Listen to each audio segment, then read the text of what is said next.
Congress seems, you heard me say that it's embarrassing to be a member of Congress, and by that I mean no disrespect. I appreciate the opportunity you all have given me, but there, you watch, and I've heard this and have said it about how dysfunctional Congress is, how dysfunctional Congress and the President are.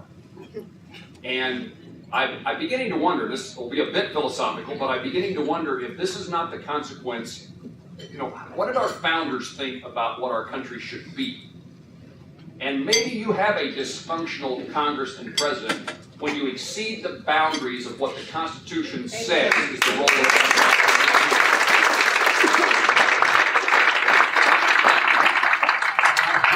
the One would expect that once you get so big that it's the ability to manage, to control, and to make the right decisions, especially when we live in a country with such diversity. And in my view, those who pay the greatest price are people in Kansas and places that we come from, where a one-size solution from Washington, D.C. doesn't fit our problems. And so, a reason, perhaps, and I do my thinking as I'm driving down the highway, and I'm trying to figure out why has Congress become so dysfunctional over a long period of time. And it may be that we have failed to live up to the constitutional mandates of our founding fathers when they developed the 10th Amendment to the United States Constitution. And it says all those things specifically granted to the federal government are hereby reserved to the states and the people. We would have a better government if it was closer to home. I've said on trying to balance the budget, from my perspective, everything is on the table when it comes to spending, including things that I think have value and are appropriate for the federal government. We can't continue to spend money we don't have and remain the country that we want to be. There are two exceptions, as I verbalize when I say everything is on the table when it comes to reducing spending. The two things I can't imagine voting for is anything that reduces the security and safety of our soldiers who serve our country. Anything causes us to fail to keep our commitment to those who have served, who are military retirees and veterans. But within the Department of Defense, there has to be it is a big place that spends lots of money.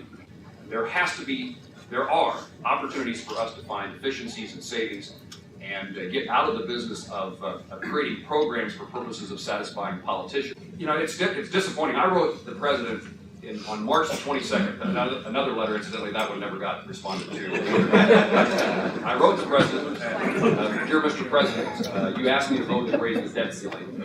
I will not do that unless I see substantial effort on your part to lead this country to what we need to get done to get our finances back in order. And there is something, in my view, that could have happened that comes from a divided government, a Democrat president and a Congress that's both the House Republican and Democrat controlled in the Senate.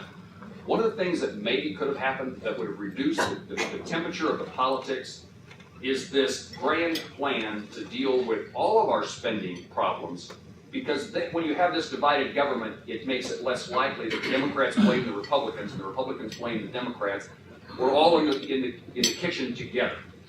And it's very disappointing to me that we missed that opportunity. Now, many in this room will hope that with the 2012 election, there is a Republican president, a Republican House, and a Republican Senate. I wouldn't expect you not to have.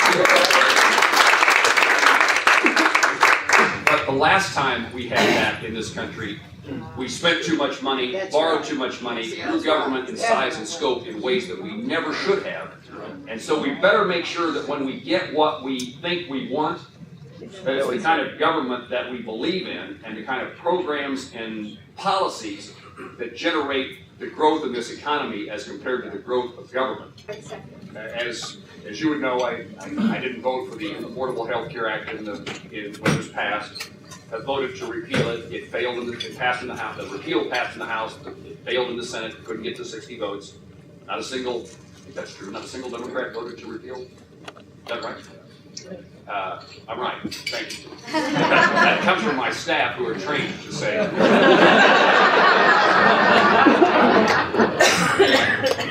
And so the hope, I think, in regard to so-called healthcare reform legislation are the courts. And I complimented Derek Schmidt last week for his filing of the lawsuit on this topic and the success that we had, at least in that circuit.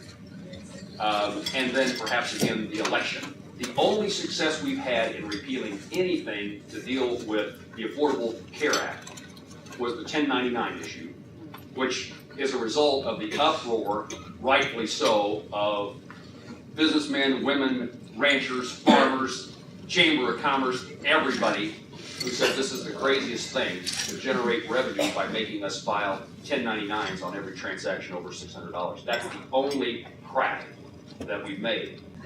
What's being said here is that Congress has a budget that assumes an increase in spending, a baseline that goes up every year.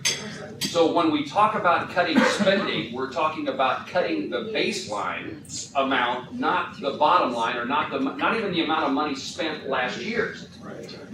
I spoke about this on the House floor. The debt ceiling increase legislation reduces spending in the first year by $800 and some billion. And I said, Kansans will say, wow, they're cutting billions of dollars of spending. Well, the problem with that is it's not cutting spending, it's slowing the growth marginally. And it's $800 billion is, despite the fact that we hear the word billion and think they're actually doing something, it doesn't, as I said earlier, that's less than 4 days of the amount of money we have to borrow.